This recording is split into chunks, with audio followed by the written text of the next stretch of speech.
guys. I'm so glad to have you, Narjis, because we met Thank you on for having Instagram. me. No Yes, problem. we really did. Crazy. Crazy. Yeah. And Like, I don't even know how I came across your page or anything like that. Like,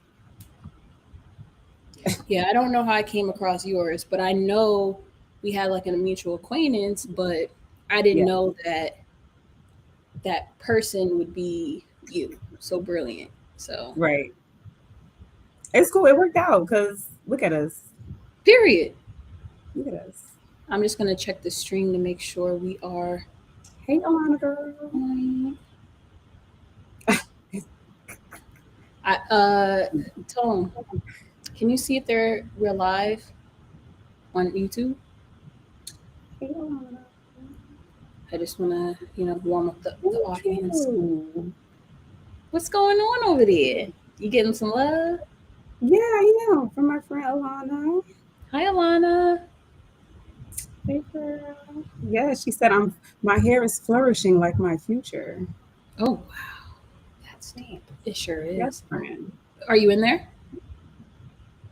Oh, so we got one viewer. That's dope. Yeah, So I'm gonna find me on. technically too.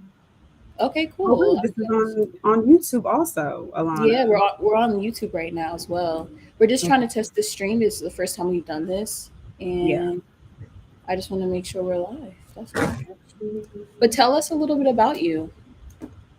okay, so I'm from Jersey all day. You from Jersey? I Jersey in the am house. Jersey in the house. I am a filmmaker, writer, director. I just started a few years ago, Okay. and I am currently working on my first short film, which I'm very excited about. Okay. Can you give us any minor details? Yeah, I'll share a little bit. I'm not going to share too much, but it is a story of I'm not gonna share too much, friendship but and how sometimes even those great friendships come to an end. So that's all I'll say because it's a short film, and if I give away too much, it's the whole movie. So so how did you just get into film? Why now? I feel like, and this is a little crazy, but This is this so may lit. We're sound a little live, crazy. girl. Um, but I got into. I think I always wanted film to be a part of my life, but it was like it didn't seem like there was a lot of people like me in film at the time, especially behind the camera. Um, I just felt like now is the best time to just go for what you want, especially after the pandemic and how that kind of changed everything as far as how we work, how we live and interact with each other. Um, and we had a lot of time. I had a lot of time on my hands, and I just thought, and money at the time. So I just thought that, I should try to start it now. So I went to New York Film Academy for a few months. I tried, did it like a test class or whatever. So I did that, and it just ended up confirming what I kind of knew all along, that I wanted to write and I wanted to write shows and I wanted to write movies. And at first, when I started in journalism, it was what I thought I wanted to do, but the news just didn't hit for me. Like writing for the news and like just learning how news is created and just like all the minor hairy details about it. And I just felt like I wanted to be in a space where I created my own characters, I created my own narratives. I wanted to tell stories, and I feel like that's where I kind of like the misconception came from news, as opposed to, yeah, you can create your own stories. You don't have to tell stories that are actually happening. You can tell your own stories, you can create your own characters, you can create your entire world.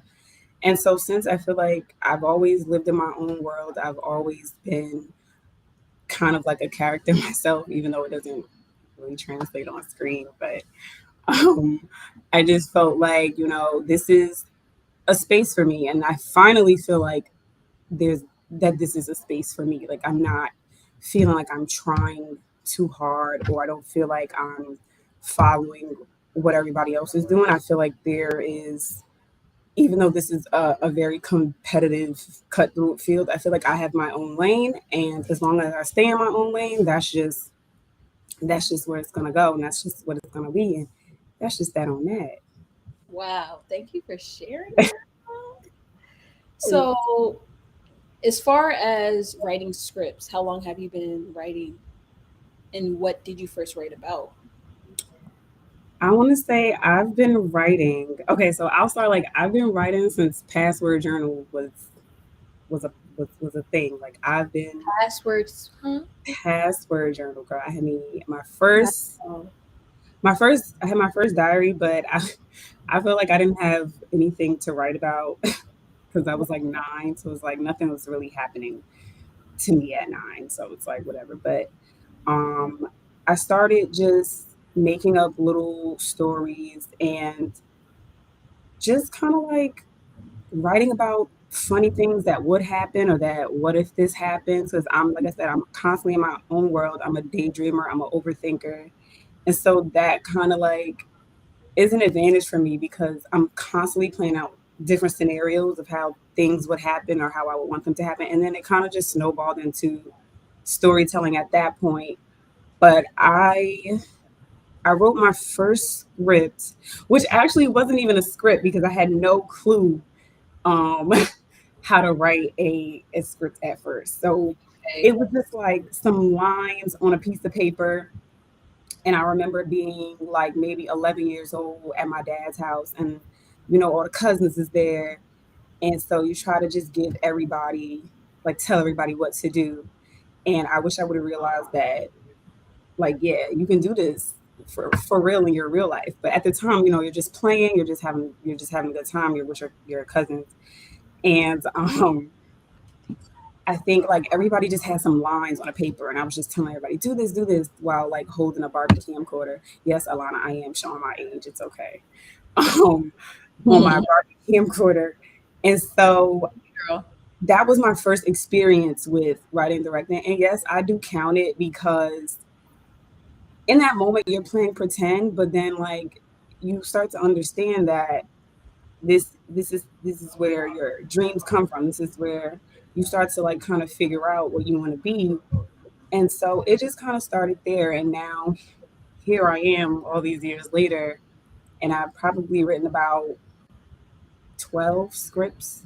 All of them are not good. All of them do not make the cut, but I'm going to say like from 2019 to now, I probably wrote about 12 scripts. Wow, that's amazing. That's Yeah. amazing. Yeah. It's a lot of work, and I thought it was going to be easier, but it's hard because a lot of times I have to force myself not to keep telling the same story. And Ooh, even now I'll like look through certain things, and it's like, you wrote this before, I've seen this before. So I guess where I am in my journey now is I want to have more life experiences so that I know, so that I can just put more into it, and everything doesn't have to be about me or from my own perspective, but I want to see different people and how different people live and how people just like go through their life and their life experience. So I just feel like the more life experience I have myself, the more I can just pour into my work.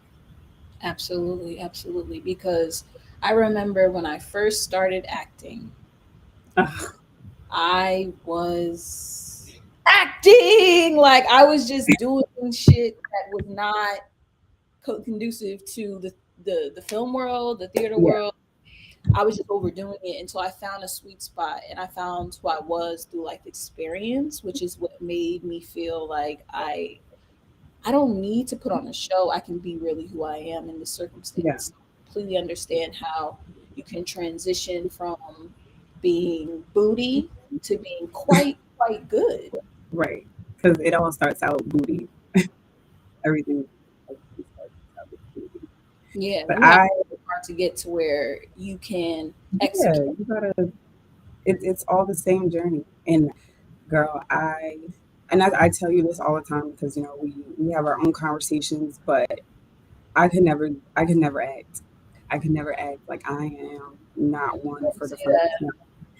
at all. Like, and I just like, you just live your life for you, and it, like I can do that, but I can't do that on camera. Like I don't have that like on camera. Like I have like I'm so reserved. Like only my friends and my family kind of like know that side of me where it's like I don't really like care to show everyone, but I really want to be one of those people who can like step out of themselves for art, like for their art. Like I feel like I can step outside of myself, but it's on paper. Like I feel it's on, that. like even when I start directing my film, and I told you this, I don't even know how I'm gonna tell people what to do.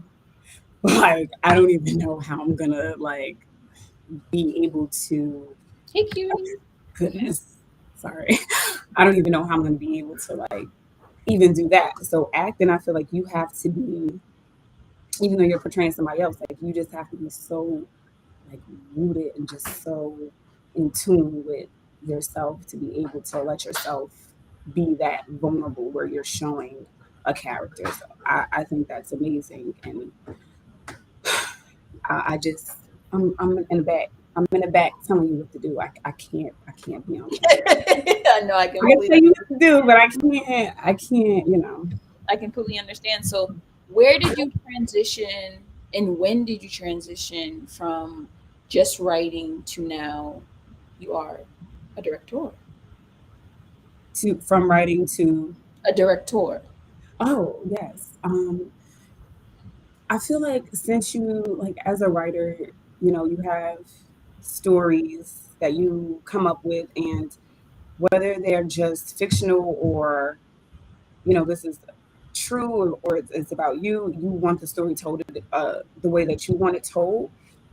And so I think it just comes down to who knows this story better than me, who knows these characters. I spend a lot of time with these characters, so I know who they are, I know what they want, I know their ambitions, I know their failures and their fears. So it's like I can get another director and I can kind of convey this to them, like this is what I want, this is how I want. But I feel like they're not gonna know like me. You know what I'm saying? Like Absolutely, they're absolutely, not gonna like, as much as you can tell somebody the vision that you have for something, you can't fully put that all into it. Like you can't put that passion behind, like they won't be able to put that passion behind it that you will, because it's your baby.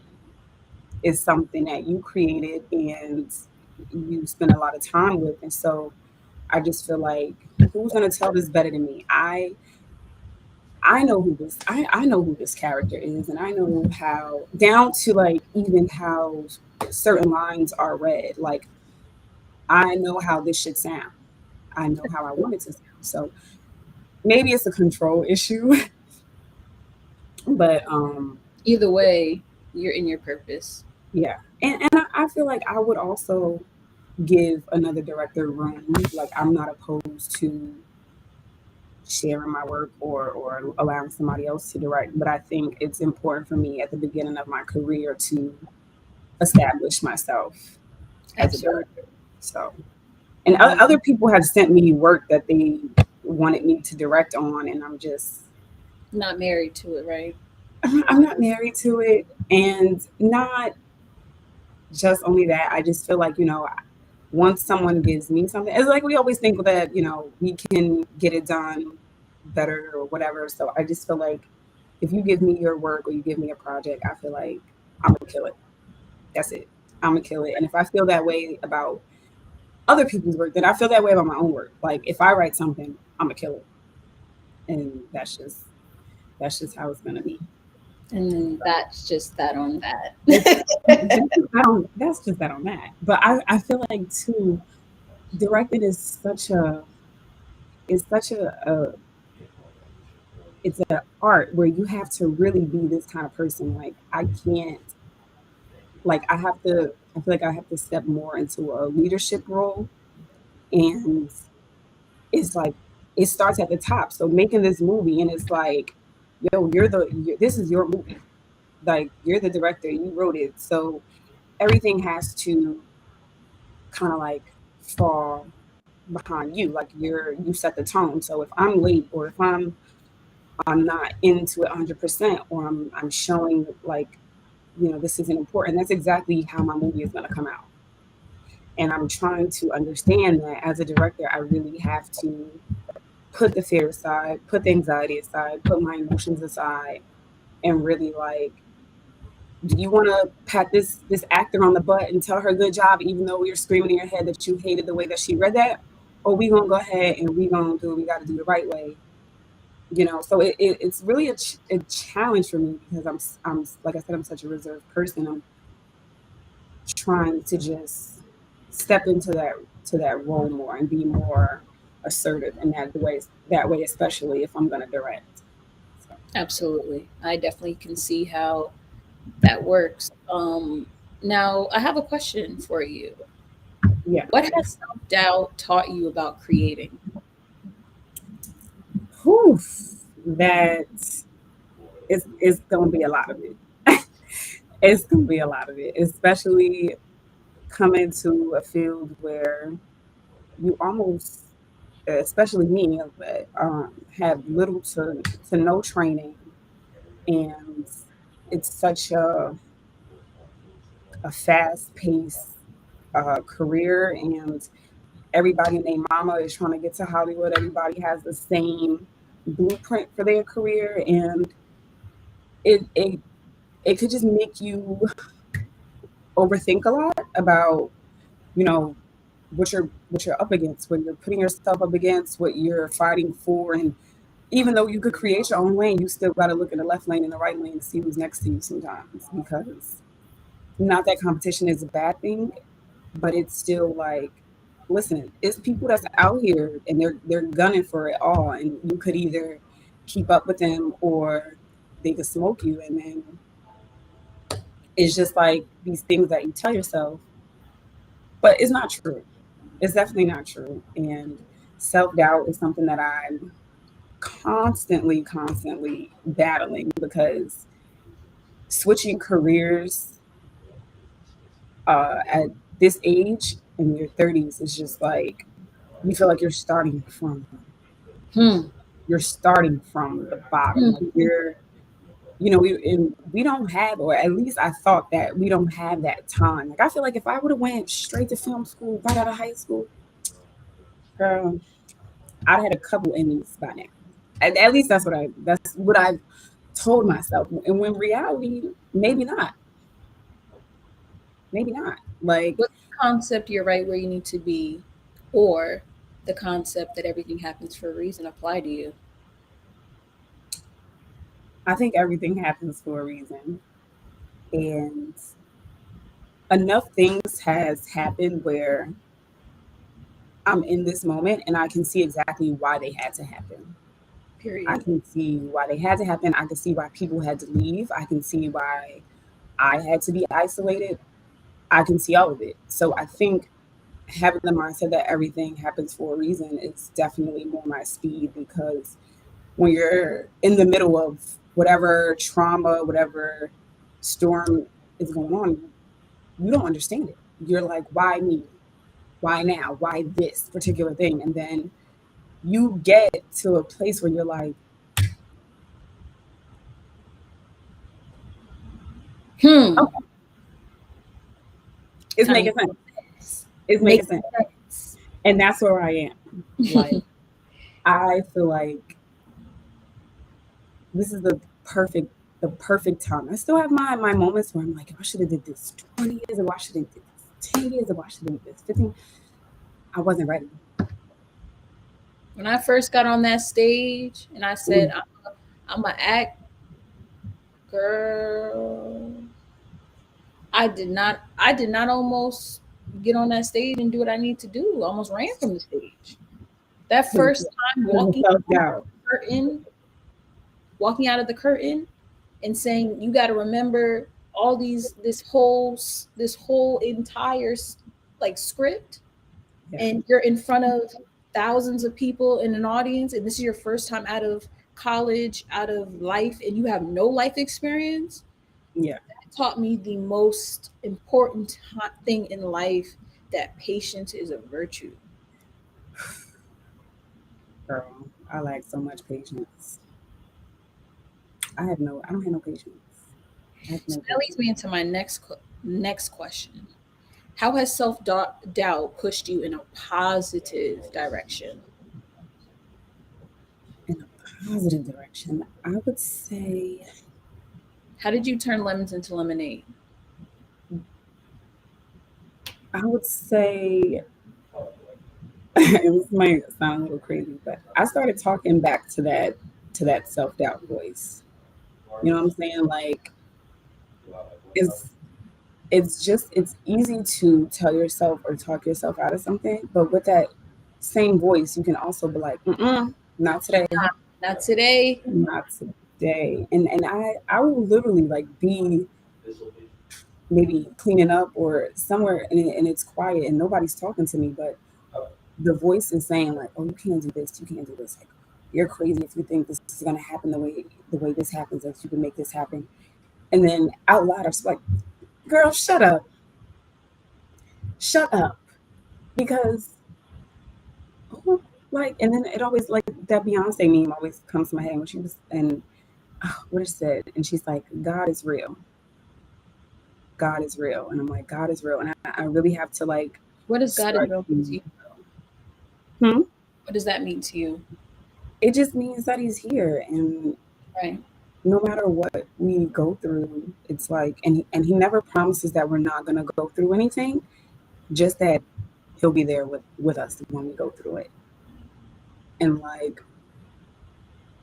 I feel like there was a point where I was really starting to like dig deep into my faith because I just felt like I wasn't believing in myself enough, and I needed to do what people do with their religion. They just go into it and they read and they just meditate on it and they try to feel you know they just try to feel like it's gonna be okay. And no matter what it is, meditating, sage, God, whatever it is something that you can rely on that will get you through it. So in the midst of like crazy stuff going on, I just had to. And my grandmother, I always like talk to her about my career and just life, and she's like, you have to carry God with you. So it just helps with quieting that voice, even though it does get a little, it gets very loud. Like that voice is very loud, and it's just you gotta just take a deep breath and trust the process and trust that God is gonna do it.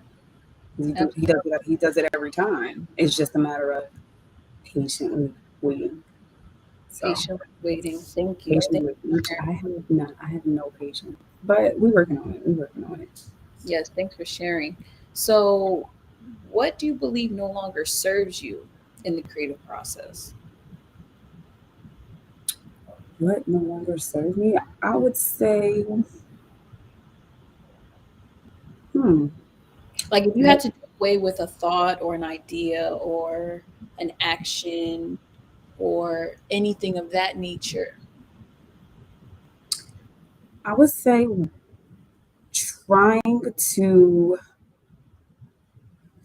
trying to figure out what or who I should say who rather trying to figure out who whose career I can kind of emulate. So like ooh, looking for like role models or like hmm, stuff like that, and I have them. I really do have them. I have role models, but I feel like I want to let that part go because that that process might be for them. You know what I'm saying? And not that taking advice is something that you should take lightly or whatever, but I feel like everybody has something that works out differently. Like everybody's career is not cut the same. So I feel like what doesn't serve me is trying to get a bunch of advice from different people and trying to figure out how I can be like all of that instead of just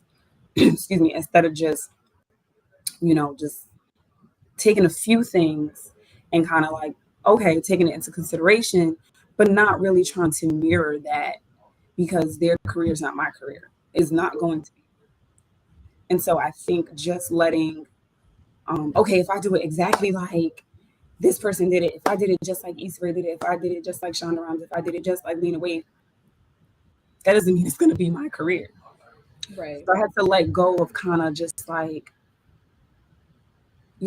looking at everybody's career and trying to figure out how they got from A to B, from B to C to is not Yeah, it's that not no longer serves it anyone. no longer serves me because I'm looking at what they did as opposed to setting my own standards, my own boundaries. Like instead of just building on top of what I know, I'm looking for a cheat sheet. Right. Like it took them this long, but if I'm gonna do it the same way, but I'm gonna take this. That's not your career. Right. That's That's not not your career. mine. So I had to stop doing that. And another thing I feel like I needed to let go of was trying to balance a full time job with a creative career. Let's talk about it. Let's open that door. It's not gonna happen. Hmm. It's not gonna happen. Right. And for a long time, I think I've used the 9 to 5 as like a crutch. Like I need this because I need money and I need health insurance. That's it. I need job security. That's it. If I was to cut an income or less than my income for this and it doesn't work out, at least I have this. But I feel like that's bullshit because I don't if I'm already putting in my head that I need a plan B, plan A is not gonna work. I can't fully do plan A because I'm already I'm already telling myself it's okay, you got this. Fall back on this. Right. So I just feel like, at the moment at like right now, sacrifices have to be made and deciding to not to discontinue like working a full-time job is a pretty big sacrifice. It's a pretty big sacrifice that I'm willing to make because I already know what I want to do and there's nothing else for me to do. Like it doesn't matter what the job is or where it is or whatever it is because I already know what I want to do. So Thank you for sharing once again. You're on point with all of it. And I just appreciate your transparency because when I met you, I didn't know we were going to click like this. yeah, I yeah, was just like, all right, I want someone to work on some films with me. And I was like, let me just hit her up and see what she's about and see. and it's funny because we clicked and I feel like we're always on the same page, but we're also like really different. It's Yeah, like we both have elements that we're missing, and I think it works because you know what you need from me, and I know what I need from you, and right. not like in a usy type of Resources. resources, right? And in a way where it's also like on a friendship level Right. and in a like supportive kind of way because you've been very very supportive. Like Aw. I'm a mess. Aw. I'm a mess, but not in a bad way. Like I'm still learning and growing, and I know you've done this before. And so to have, I tell like my friends and my family, like it's hard as hell trying to do something like make a movie Right, without right. without a tribe, without people, Yeah. and nobody that I know or that is in my immediate group is a filmmaker. Hmm. So being the only filmmaker before I met you, that I kind of talk to or interact with Right. was was only like people I went to film school with, Hmm. and those people live all over the country because Oh, wow. it's Yeah. virtual. So Right. it was like I didn't have, so that I feel like, and that's the reason, another reason why I have Me 12 either. million and no way to make them because it was just me. So writing is something that I'm like, I'm gonna stay ready, so I don't gotta get ready. Right. And then meeting you, you had a like you showed me, told me about a bunch of things, and I was thinking that I was, having no patience. That all right, I wrote a script, I'm done. And you like, slow down, love, slow down, baby, slow Slap down. the Slow. brake on it.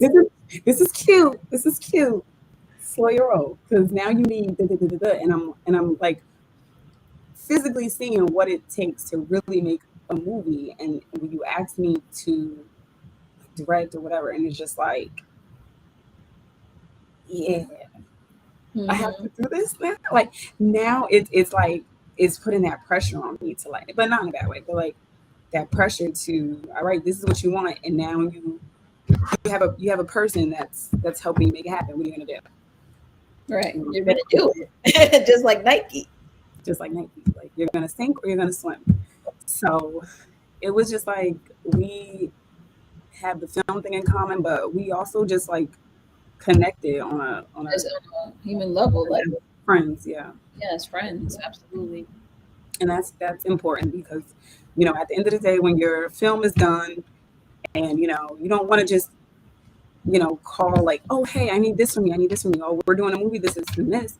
I think when you're trying to shoot a movie, and this from acting, you need chemistry. Like you need chemistry on camera, you need chemistry off camera. And I feel the same way, even though I chose like a more behind the scenes thing. I feel like I still need chemistry with my crew. I still need chemistry with my actors. I need to be able to tell you guys without shaking, like, hey, can you just say that line one more? Like, you need to be like, girl, I don't know what's going on. We gotta do that again. Like, let's try that one more time. Like, so you know what I'm like, you Right, know what I'm right. saying? So And as the producer in your on this project that you have coming up, it feels really great to know that anybody that we add to our team is going to be on the same page with us as far yeah. as like, people Everybody that are give it up for my producer. She is doing this shit.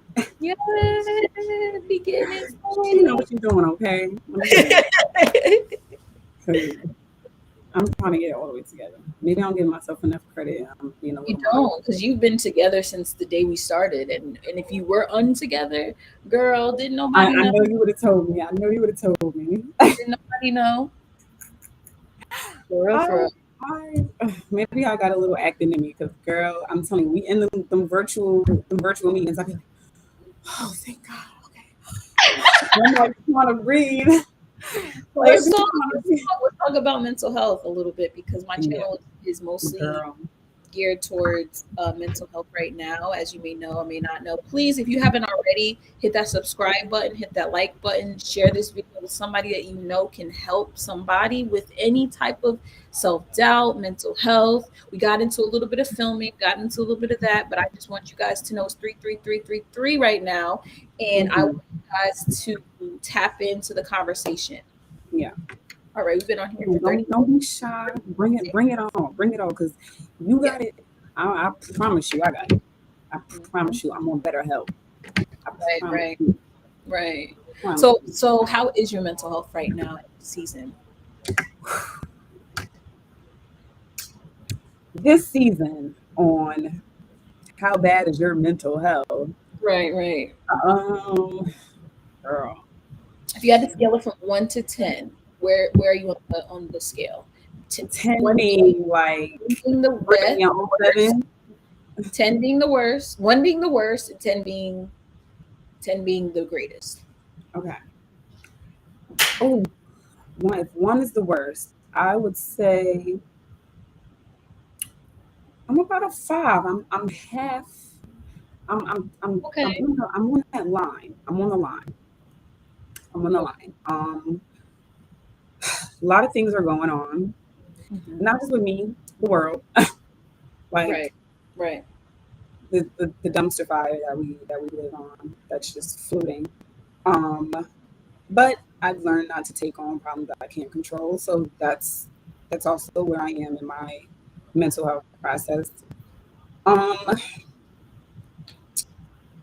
I suffer from anxiety, Okay. high functioning anxiety, meaning like I can still power through it, but on the inside, I'm losing my mind. What does that Like feel like to you? it feels like I'm not being honest. You know what I'm saying? Like it feels like you you're putting on a front. And You like feel usually we do because inauthentic. when people ask you, "Oh, how are you?" and you're just like, "I'm fine." No, the fuck I ain't, girl. I'm not fine. I am not fine. But we put on a front and we just try to muster through. But I suffer from anxiety, and I think that like it's nothing that you can like your mental health is never you can never cure it. Like it's not something that you can, and this is probably why I don't believe in like medicine or like depression medication or anything like that, just personally, because I don't feel like it's something you can cure. I feel like it's like us, it's a work in progress. Like you're never going to be the perfect person. Hmm. You're never going to be the perfect person. You're never going to wake up and everything in your life is done and it's right and it's real and you're never going to have that. It's something that you're Thank you, Audrey. constantly working on. It is a part of your existence. And I think what you can best do is manage it. You can manage it. And every day is not going to be a great day. Every day is not going to be a bad day. It's just something that, is a work in progress and something that you have to keep pushing toward. Like I have I have anxiety over everything. Like just anything triggers me. Like it's a mess. But When did you being find out that you had anxiety, and what did you feel like it was called? that's a really good question. Um, my anxiety, I kind of figured it out because when I was in school, I took a few courses. So you take a course and you feel like you know what you're talking about. But I feel like I always knew that I had anxiety just by like some of the things I was going through. Hold on, Sorry. my inner Google doctor.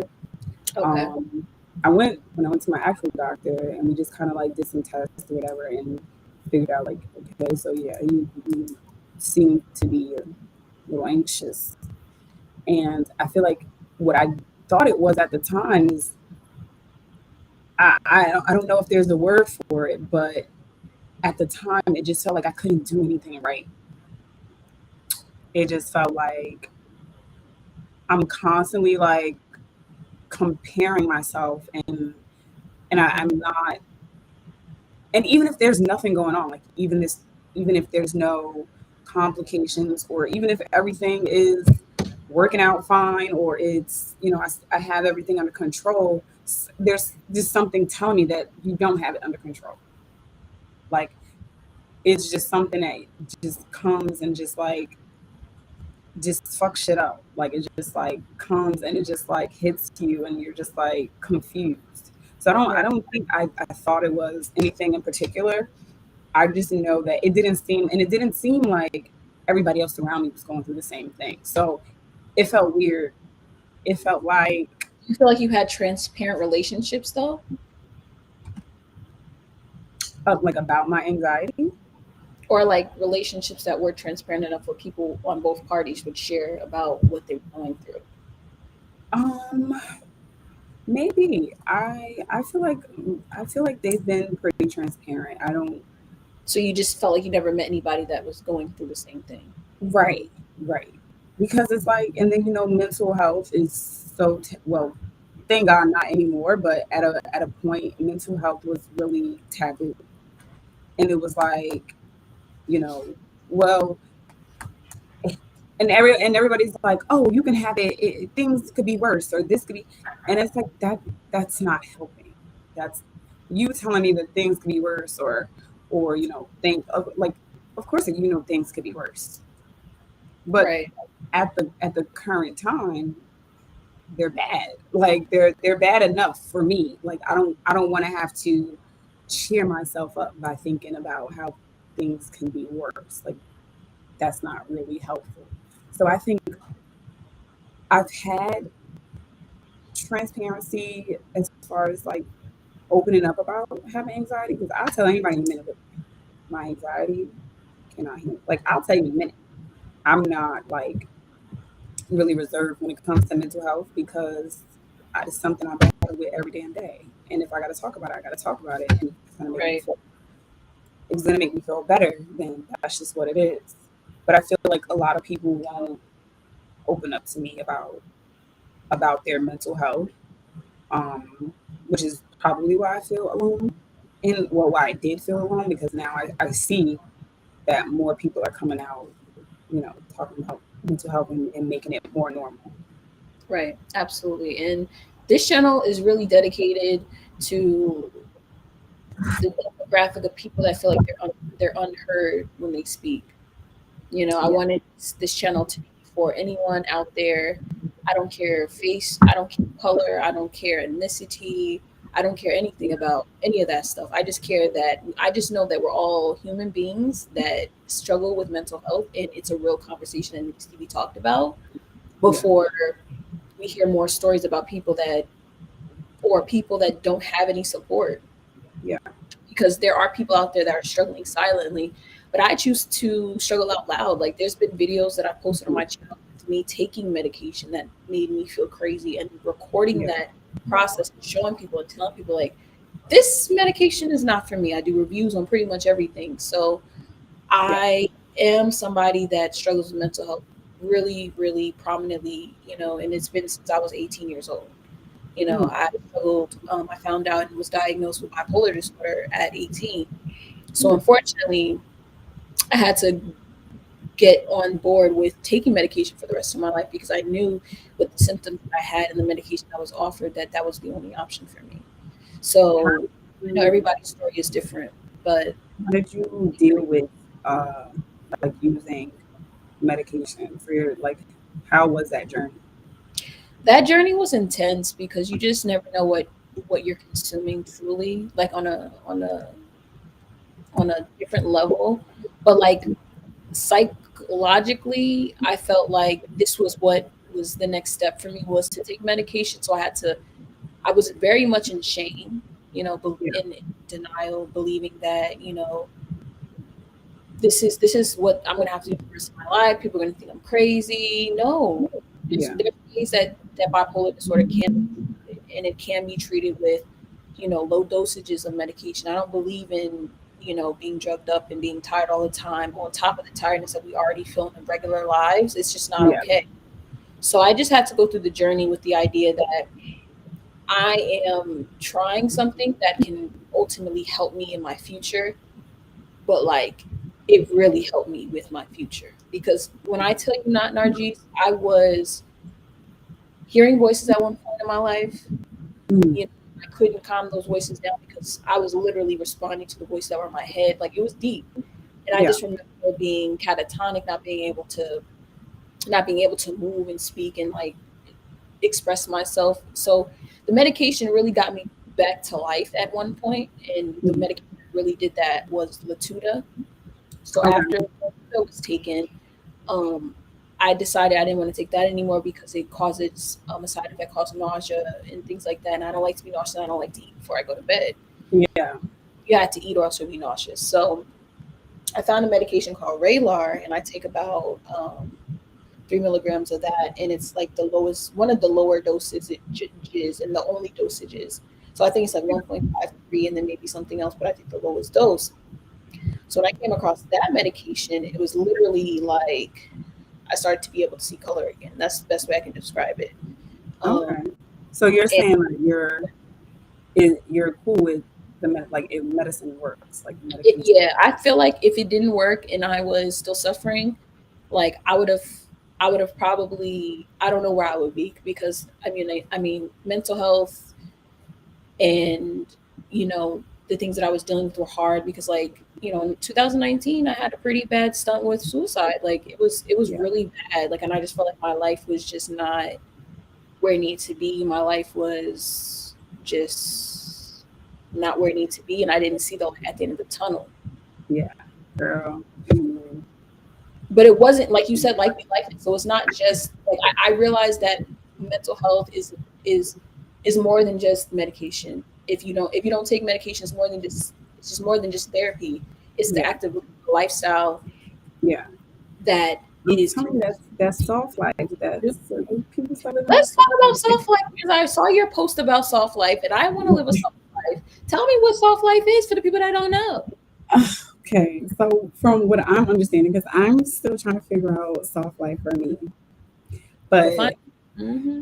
so soft life, from my understanding, is just minimizing your stress, minimizing your just need for perfection or to be overwhelmed and overworked. And I think like you're going to want to maximize like your happiness. It's to me, soft life is just about being happy and being present in your own life. Right. And you know, I just like talk about having a soft life all the time because, and I feel like when I step outside of myself, I feel like I do. Like if I was like an outsider looking in, I'm just like I do have a soft life, but I feel like a soft life is also mental because Right. if Right. you Right. live Right. a soft life from the outside, like I think I live a soft life. I am currently like subbing. That's I a walk tea. dogs. I don't do any strenuous work where my work is like overnight or it's after I leave. Like my work is kind of just freelance, Mm, maybe. right. But I feel like, that might be some people consider a soft life where you don't have to work strenuous jobs to survive. You don't have to, do certain things. And I just feel like when you live a soft life mentally means you're at peace with your, with everything. Like you're not suffering from high functioning anxiety. Or even if you do, You have coping you mechanisms have coping mechanisms for soft and life. so like you're not stressed. And I'm a stress like I stress over it. Girl, I don't even check the mail because ain't nothing in there but shit that stressed me out. Like so I feel like just watching your stress and just being present in your life and being able to live the life that you want to live. So even if it is working, like if your life is to, if you think you're having a soft life and you want to work, but today the girls don't want to work. We don't want to work. We're tired. No girl really wants to work, right? But if you find comfort in your job or whatever, and it's allowing you to travel and you take trips and buy yourself gifts, buy your family gifts, and you have time to do yoga, you have time to meditate, and your day, you have a routine, but your day has no, it's your day. You don't have to be here at a certain time unless you map it out that way. So to me, I feel like my outer existence lives a soft life. Like I have a partner who uh, he makes more money than I do, so he provides, and he even is like, well, maybe you need a part time so you can focus on what you need to do. So I feel like he's trying to push me. He's trying to push myself, like, because I won't shut up about it. But I'm just like, Girl, time is now, man. the independent woman part of me is like, I gotta make my own money. No, But, that part is in me as well. right, like, Going, but I'm gonna make it. this Hmm. sounds really good. It sounds so okay. Like, and I'm at work, and it makes me, even if I know for a fact that okay, I probably won't do this. Like, I won't leave my job to solely leave one person with the bills and responsibilities. It feels good. It helps me get through work better because it's like if you ever see Everybody Hates Chris and she's like, I don't need this. My man has two jobs. Like it kind of makes me feel like that. Like, I don't need this. My man said I gotta live a soft life. So it Right, kind of makes me right, feel like that. But it kind of makes me feel like that. But the mental part of soft life is just important because if you're not soft or easy on yourself, you're not living a soft life. And that's where I am. I feel like Mm-hmm. I do want to live a soft life physically, Mm-hmm. and I want to live a soft life mentally, which means, I'm not doubting myself. I'm not hard on myself, and I'm not telling myself So what this what I because can't do. where do all these negative things come from? I had to sit down with myself and I was just like, where is it coming from? Because ain't nobody telling me this. Nobody has said a word. No one Nobody, has said anything. It's quiet on stage. from nobody has ever told me. Nobody has ever told me that I couldn't do it. I'm just that. Not Everybody tells me you can. I believe in you. You got it. What you need. What you want. It's like, oh, no one person has ever said say. you can't do this. Sit your ass down. Nobody has ever told me that. If somebody said sit my ass down, I might have not sat my ass down, but I'm sitting my ass down, girl. What the fuck, So foolish? I think, ah, where do negative talk comes from? Where does it I come think it from? comes from fear. It comes Ooh, from fear. okay. Title. You know what? Yeah, Yeah, that's I'm good with a pen. I'm oh, I'm period. crazy on camera, but I'm good. Okay, I'm talk good with a about pen. it. Let's talk about it. It comes from fear. It's like, More afraid to succeed than to fail is what you said prior to our interview today. yes. Our talk. So Mm, that's amazing. what I'm experiencing, because I feel like I don't I failed before. I Hmm. failed from tests to, I maybe just, things that don't work out career wise. I failed relationships. Failed. I've failed. I have experience failing. So it's not something that's new to me or something I'm shocked by, because failure is just like, sometimes it's just, it's knocking. It's gonna knock. Go, get It's gonna out. knock. It's gonna come. You can't Or dip it. You can't dodge it. At some point, everybody fails. Everybody has a failing season. Everybody has a failing day or whatever. So it's not the feeling. I'm scared that when this shit pops off, when this shit pops off, what the fuck I'm gonna do? Like, what am I like? I have to maintain this. I have to keep doing this. I have to be consistent. I have to show up for myself. I have to show up oh, for talk people. about it. Consistency. Consistency. And we have days where, especially if you struggle with mental health, you don't want to show up. Girl, I don't even want to get out of bed. Who all gonna be there? Who, like, you don't want to show up? And it's like, Hmm.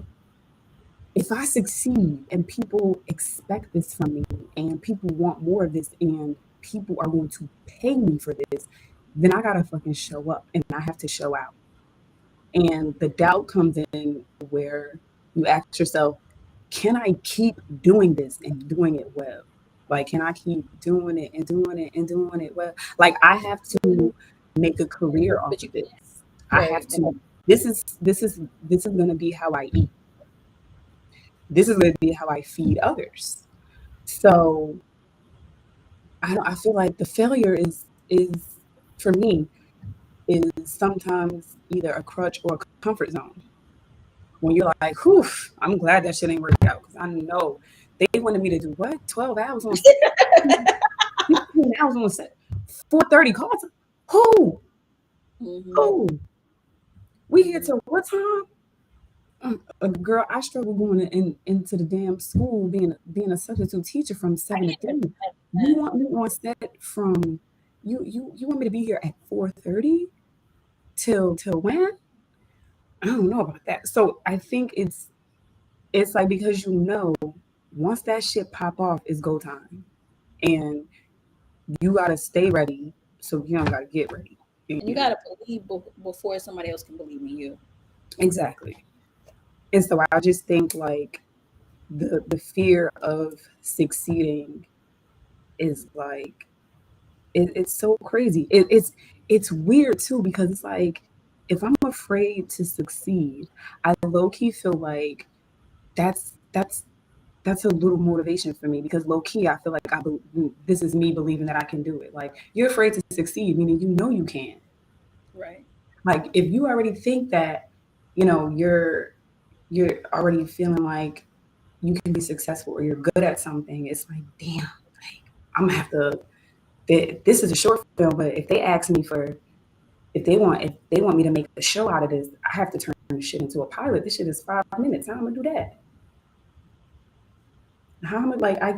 So I think it's just the idea of having to show up as this person every day, How was your especially. how was your routine? Speaking of everyday consistency, lifestyle.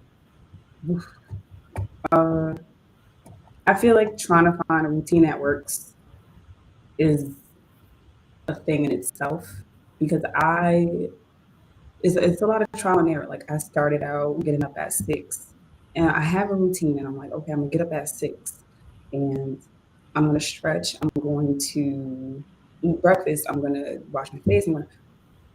You have this whole thing planned out, and then it's like you get up, you try it, and then it's like, okay, well, I know I need to be out of the house this time, so this time doesn't work. So boom, now I'm getting up at 5:30. All right, Mhm. cool. I get up at 5:30. I have to stretch. And this kind of works for me. But Mhm. then I feel like when you're trying to be a creative, and at the same time you're doing something a little more logical, it's hard in those two worlds because now I'm at work all day long. Right, So I right. can still get up at 5:30 and I can still stretch and I can still eat breakfast. It's 7 hours of my fucking day that I'm not creating anything. That's a lot of time.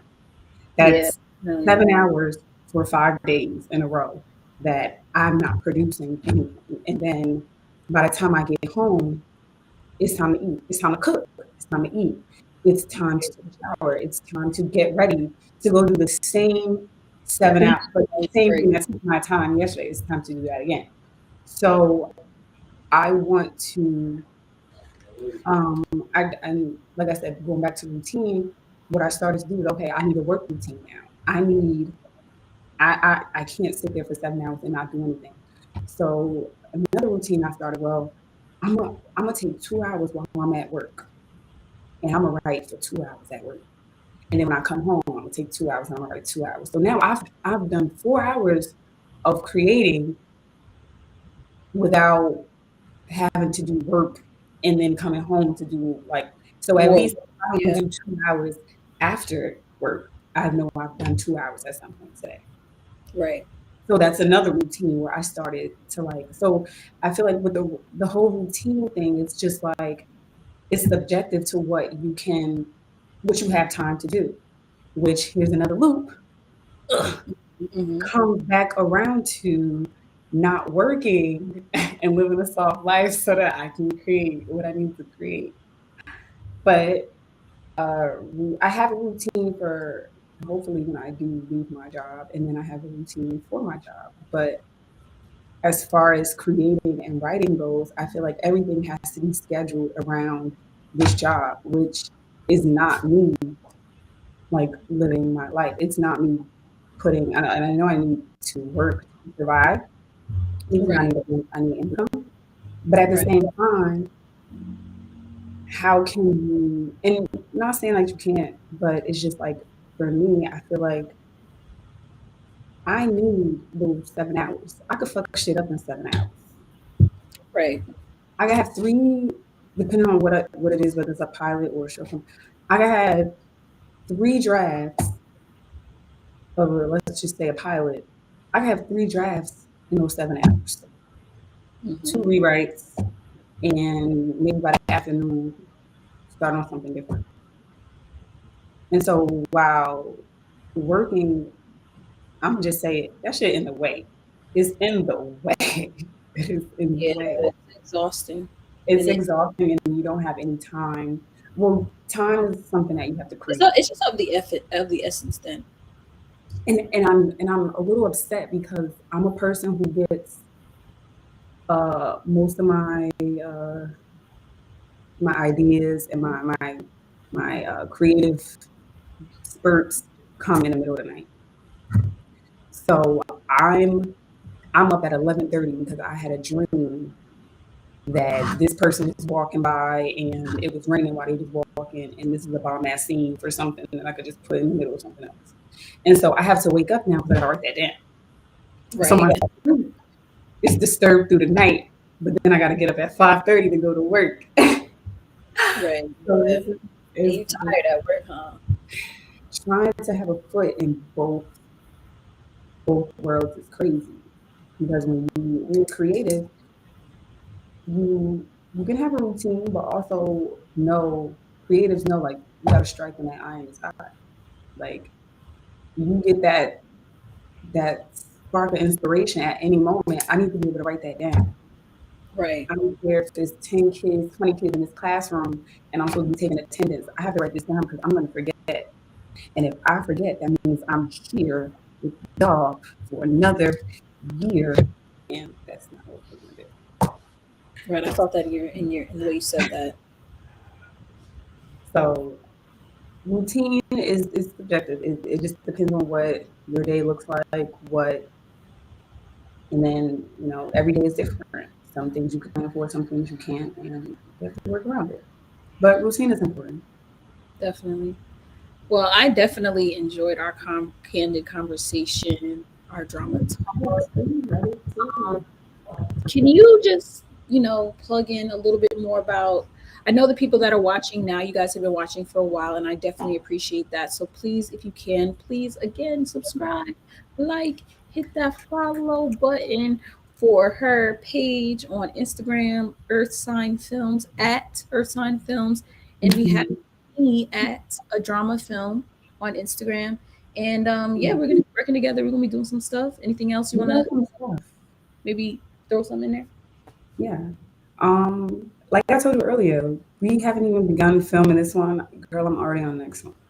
Period. So that's all y'all need to So know. follow us for all of this good black girl on screen and behind screen stuff because you gotta rep.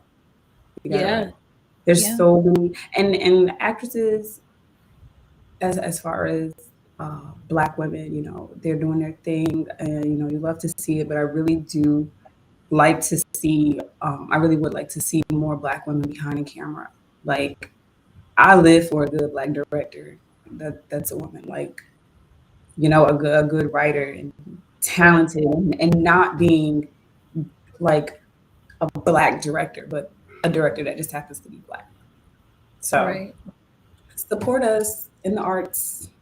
Support us, follow us, Mhm. subscribe. You're gonna see a lot more content, and we might just be back next week. Who knows? We'll see you soon. But it's been really cool. Love you, girl. See Thank you you for having me. Oh my God. soon. I love Namaste. you so much. I really appreciated this. I don't know if it shows, but you know, it was a great way for me to just like come out and right now literally like I'm a little shaky because Aw. camera gives me Well, we got more opportunities yeah. to make it shake. I'm gonna be So perfect the next time. I'm not gonna have any anxiety. I'm gonna be perfect. I'm gonna be acting next time too. I might. okay, okay. We could be reviewing some films on here. You never know what you're gonna see. So just stay Yeah. tuned. All right, Thank guys. you. Love y'all. Take care. Peace.